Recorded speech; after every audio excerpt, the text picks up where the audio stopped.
Good morning, good afternoon, good evening. Welcome to Late Night Learning. I'm your host, Dr. Anthony Palumba.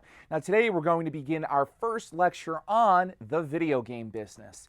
Video game business is a clear departure from other passive mediums that we've looked at business-wise. Television and film, those mediums do rely on people sitting and selecting media to watch. And that's kind of what goes on with those consumption activities. Certainly we have inner thoughts, certainly we have gesticulations and responses to the media that we consume as TV and film viewers, but video games require us to have a piece of the action. They require us to make an investment in them. They require us to be transported to another world, to another plane, to another dimension, and to be able to play along as a character and to kind of adopt the mantle or the control over the character, himself or herself or itself for that matter. Some video games place us in kind of a third-person viewpoint in which we can still see the character moving around the screen. We kind of control him or her or it, and we're able to navigate them along the game. There is also a first-person view. The first-person view is very interesting in gaming. If we think about first-person shooters like Halo, Gears of War, things like that, those games really do immerse us in a totally different world in which we're confined to certain rules and boundaries. Video games are about rules. That's important to note here. The only way a video game becomes a game is if there are rules and obstacles and challenges. And so video games, or any kind of game for that matter, is based around a series of rules and boundaries. That's important to note here because otherwise there would be nothing to play for. There would be nothing to achieve. There would be nothing to go after. And so any kind of play really is based around rules. If we think of growing up, we had tag, we had freeze tag, we had 1, 2, 3, Rover. All of those games have rules that kind of encompass what the game is and what the game has to offer for anybody who is willing to play. And so video games do require a certain set of rules and boundaries. The second thing that video games absolutely require is skills. There is no skill in watching How I Met Your Mother or The Office or Modern Family or Blackish or Mixish. There's no skill there. I can't view something better than you can. That doesn't exist. So video games also have measurements. They have measurements to really dictate player skill sets, scoreboards, achievement badges, time it took for you to complete a level. There are certain ways in which that we can compete and compare against each other, how well we've done. There really is no other medium quite like that out there, perhaps but for social media, that has some sort of competitive component to it as well. And so video gameplay does allow video game players to really be transported from their living rooms into an interactive environment in which there are rules, there's competition, and ultimately the video game player kind of loses his or her identity momentarily. If you're playing as Sonic, Mario, Master Chief, if you're playing as any of these characters, you're losing your identity, temporarily of course, but you forget who you are. You have to, because your attention is on the screen.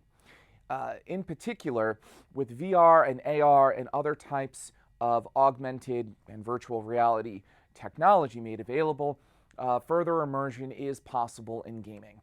And so the responses that we have in nature and in reality to defend ourselves, if we perceive a threat in the distance, if we perceive a threat close by, or if we see some sort of saving grace out there in front of us, really with a VR headset, with augmented reality, we're able to have very much similar responses as we would if we were in the woods or if we were perceiving an actual threat in reality. And so video games are a very, very complex medium that really take us beyond the scope of reality and beyond the scope of simply consuming media as it is. So with that being said, let's get started. So the way I'd like to start this particular lecture is actually going through an audience breakdown of video game players. This is important because there are a lot of misconceptions about video game play, who plays video games, what kinds of video games people play. In truth, video game play is ubiquitous now. Everybody is playing video games, be it mobile video games, be it handheld video games, be it console-based video games, be it app-based video games. Everyone is playing video games these days. And so the Entertainment Software Association, which is the regulatory board for video game play, regularly puts out a report. They do a survey. They try to get a sense of who is playing what is popular among video game players. I also think they look at sales data as well. So let's break this down.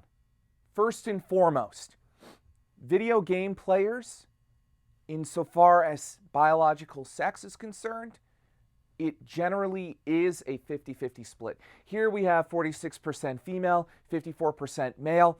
I've seen the numbers as close as 52% and 48%.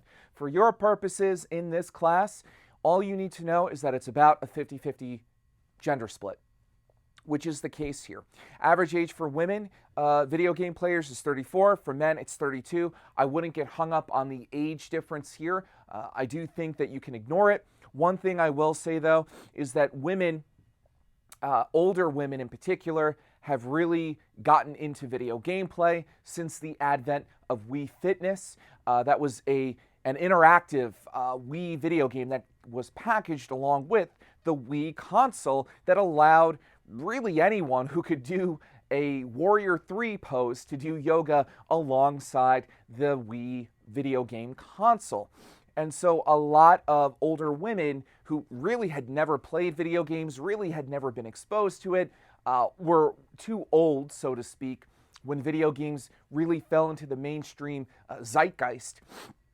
They became enthralled with this video game, and they began playing it.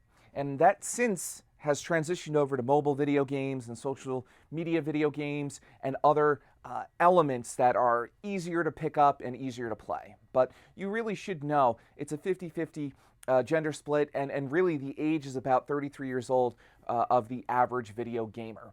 And remember, video games have matured alongside video game players. Those of you who have played Grand Theft Auto or any of these other video games that are adult in nature, to say it modestly, to put it modestly, those video games were not like that 15, 20 years ago.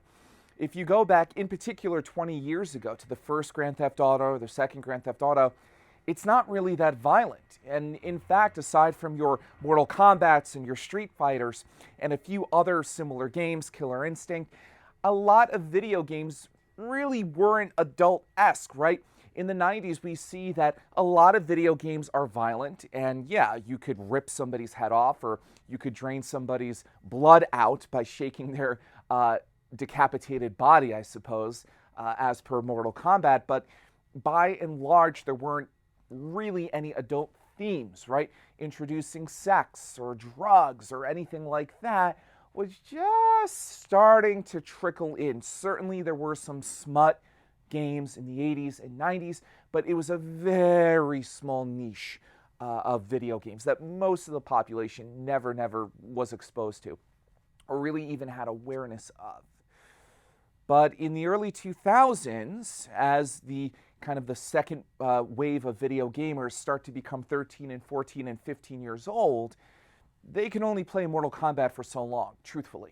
Because if we think about the movies that 16, 17, 18, and 19-year-olds are viewing, there's sex, there's drugs, there's crime, there's more going on than simply beating the hell out of each other. And so video games mature at that point, so to speak, by incorporating these adult themes in.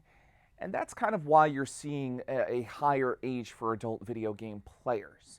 A lot of video game players who are 32, 33, I myself 32 at the juncture of this broadcast, have been playing video games for quite some time, and video games have matured alongside with us.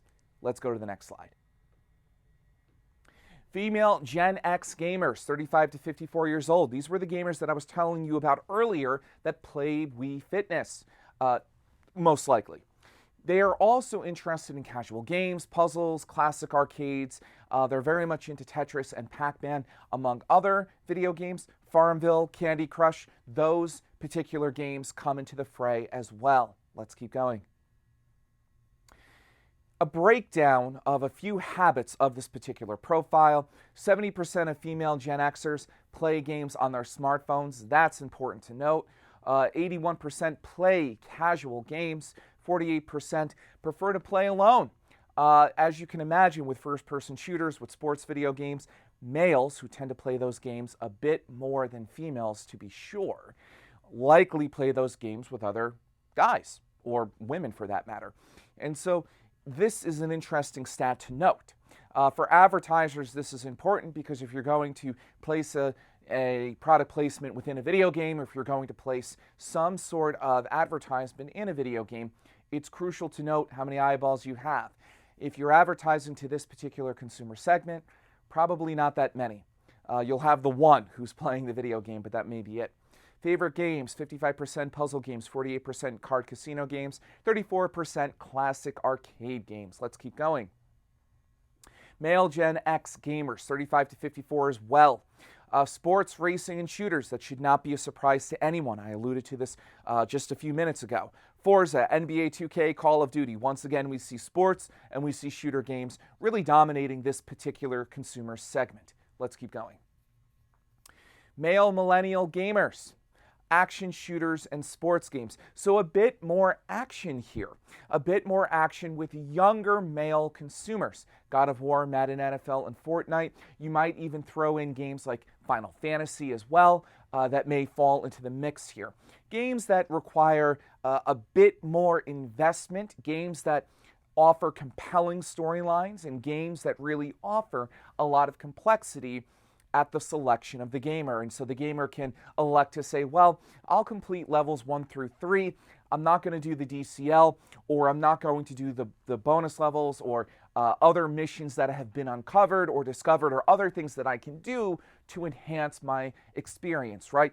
For those of you who played Final Fantasy, there was materia and other items that you could collect to enhance your gameplay. And it would augment and alter your own gameplay experience. These particular audience members are very much interested in customization, probably more so than older gamers that we just looked at. And so action absolutely figures into this equation for these consumers right here. Let's keep going. So a few stats to note here. 62% of male Gen Xers do play on their smartphone, 70% casual gamers, 40% prefer to play with friends. That's a little bit more than what we saw with the older female video game playing segment. 55% racing games, 52% sports games, and 43% first-person shooter games. We're seeing Call of Duty, we're seeing Battlefield. All of those things are equated into this to kind of give us a nice consumer profile of where these video game players are playing video games. Let's keep going. 69% of male millennial gamers most often play games on their consoles. That is important to note. They are very much interested in still playing video games on their video game consoles. Now remember, we're living in an age in which we have the Nintendo Switch, we have other video game firms playing around with the concept of cloud gaming. Can you carry your games with you on a digital cloud? Also, playing around with the idea of platform agnostic devices. And so platform agnostic is this idea that you could play the same video game on a smartphone, on a smart TV, on a computer, on a tablet, and it wouldn't make a difference. Google is doing this right now with its own video game system entitled Stadia. And so video game companies are looking at the transportability and mobility of video gameplay. But because this consumer segment does play fairly complicated games and fairly complex games, they need to sit down. I could not imagine being in a grocery store and playing the latest Grand Theft Auto. It wouldn't work. Or even being online to go get a cup of coffee at Starbucks, or even being in a Subway. It would be very difficult to do these things. Although there are certain video game players that do it, most people would rather sit at home in their living room with a big screen TV to be able to see everything. 83% of male millennial gamers most often play action games. 66% prefer to play with friends. So here we have nearly 70% prefer to play with friends. This is an advertising and marketing opportunity in particular because you're able to get your brand in front of more eyeballs. And so you'll notice with sports games, you'll notice with even some shooter games, there's a lot of product placement. Why? Well, for two reasons. One, you have a group, right? Chances are if you are playing NBA 2K, you have a group of people with you. Or you might be playing online, so one of you is at one house, one of you is at another house. Either way, you have the opportunity to advertise to at least one more pair of eyeballs. Second here, you have bigger screens. When you have a bigger screen to play a sports video game, to play a shooter video game, it's easier to see product placement, right? In a casual game like Candy Crush, it may be difficult to place product placement or in-game advertisements. It's not to say it doesn't happen, it certainly does. But with a bigger screen, participants are, one, more immersed in the video game playing experience, which lends itself to noticing more elements and input in the digital reality, including advertisements, product placements, and other things here. Favorite games, 61% are interested in playing racing games, 60% play sports games, and 59% will play first-person shooters, the Call of Duties and the Battlefields, and so on and so forth. Let's keep going.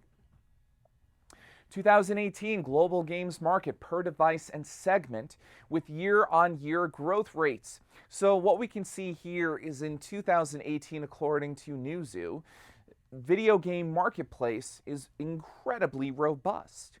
In 2018, the video game market was valued at $138 billion. That's billion with a B, and that's global with a G. This is the global video game market. And what we can see here is mobile video games are at about 70 billion, tablet video games about 14 billion, smartphone games about 56 billion, and console games are still prominent at 35 billion, but we are seeing upticks in mobile games, in smartphone games and things like that. And we're seeing PC games really catching up to video game consoles. And so I think what's important to note here is that there is this platform agnostic sensibility permeating really every level of the video game marketplace. We can see here that consumers are finding ways to play different video games on different platforms. And this has pushed the console business, which is still very healthy, but as you can see, arguably is losing traction to mobile and smartphone games, to consider what does it mean to be a console game, right? What does it mean to be based in a box that is plugged into a television set in somebody's bedroom or in somebody's living room? The transportability and the mobility of consoles will keep consoles aggressive and competitive against their mobile and smartphone game counterparts. Let's keep going. Video game breakdown. Where does the revenue go? Where does the revenue go when we publish and create and market and distribute a video game? Where does it go? Well, the retailer margin, which continues to dwindle at this point as video game store chains close, including Babbage's. GameStop has had some issues over the last few years. Retailer margin are the stores, so those are, at least at this point, those are your Targets and Walmarts and whoever else is remaining that sells video games. $7 goes to returns. You bought a video game and you're returning it. It has to be repackaged and repurposed before it can go back on the shelf. Distribution, cost of goods for the $4 that are there. That's transporting the video game units themselves by plane, by ship, by truck, whatever it may be, to stores around the country. We also have platform royalty. What might platform royalty be? Platform royalty deals with reimbursing Nintendo, PlayStation, which is owned by Sony, and Microsoft, which owns the line of Xbox consoles. Those platforms get a royalty, right? They get a stake in the video game sale itself. So thank you very much. You're allowed to create a video game for my console, but you will be giving me a share of every video game sold that is playable on my console. $27 goes to EA Sports, it goes to Activision, it goes to Naughty Dog, it goes to any video game publishing company, it goes to Valve, it goes to any video game publishing company that creates video games. So these are the video game studios, those are your publishers. Let's keep going. Video games and reviewers. So indie games are a segment of the video gameplay experience that are currently growing at astronomical rates. We have Super Meat Boy, we have Fortnite, which kind of began as kind of an independent game. We have Visage, which is a horror game that has come out. There are a lot of video games that are indie, that are created by independent developers, smaller studios, that are now really busting and bursting out at the seams and are now considered bona fide, veritable video games that can compete against Nintendo and Sony and Microsoft. The distance between independent and mainstream video games has really shrunk in the last decade. But there are a few things to note here.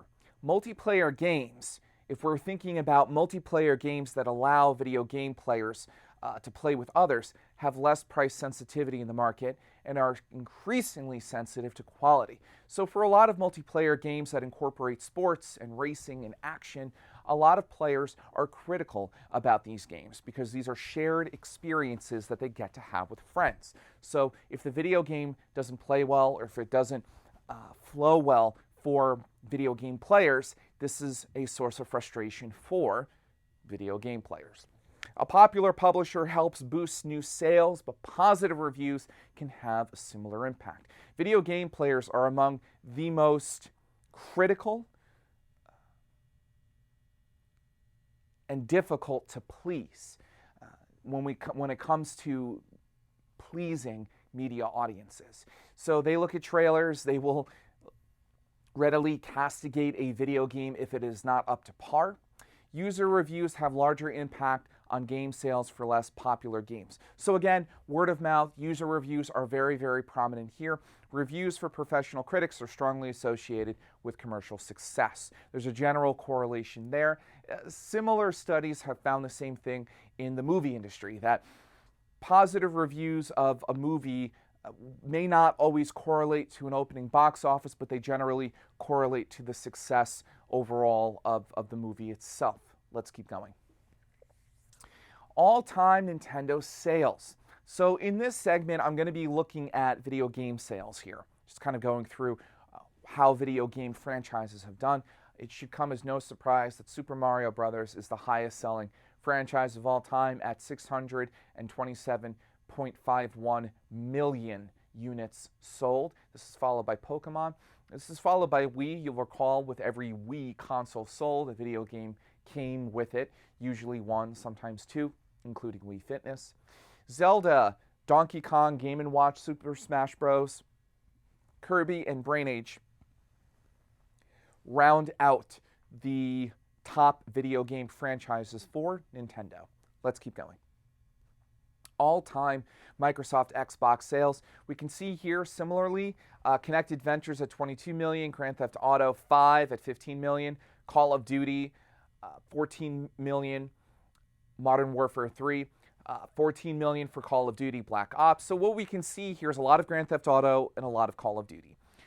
Without question, Microsoft makes its bread and butter from first-person shooters and action video games. Let's keep going.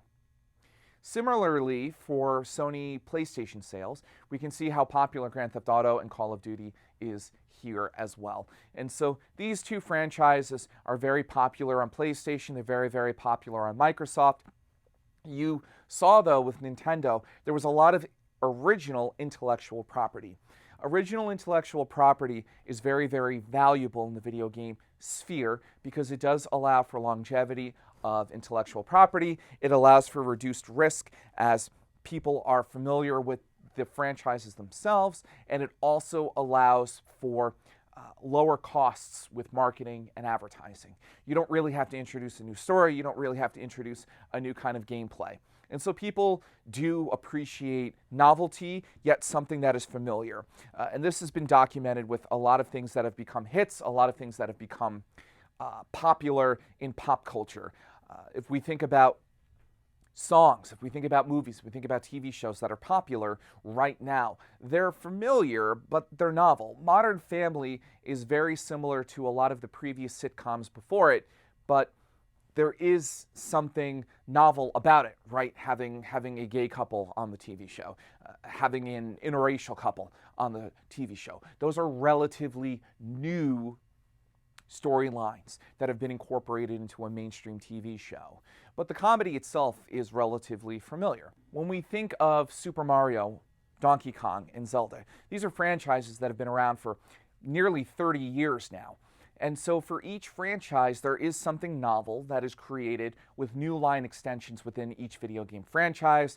We've had Luigi go into mansions and defeat ghosts. That was one video game. And we've had sports-related Super Mario video games as well. But nevertheless, although these video games offer something novel in placing their characters in different situations, nevertheless, it is familiar. And novel yet familiar is, again, something that Nintendo prides itself on and clearly works, right? Clearly works here.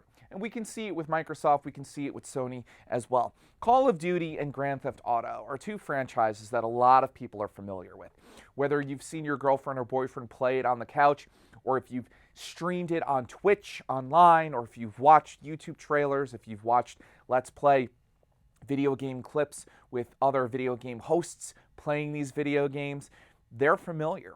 And one thing to note with really any kind of entertainment medium, and hopefully you've noticed this throughout all of these lectures, is familiarity is very important to people. The songs that we like, the TV shows that we watch, the films that we watch, we like something that is unique yet familiar. In the video game sphere, each company has worked diligently to realize this particular business strategy. And so that's all the time we have on Late Night Learning. As always, keep laughing and keep learning.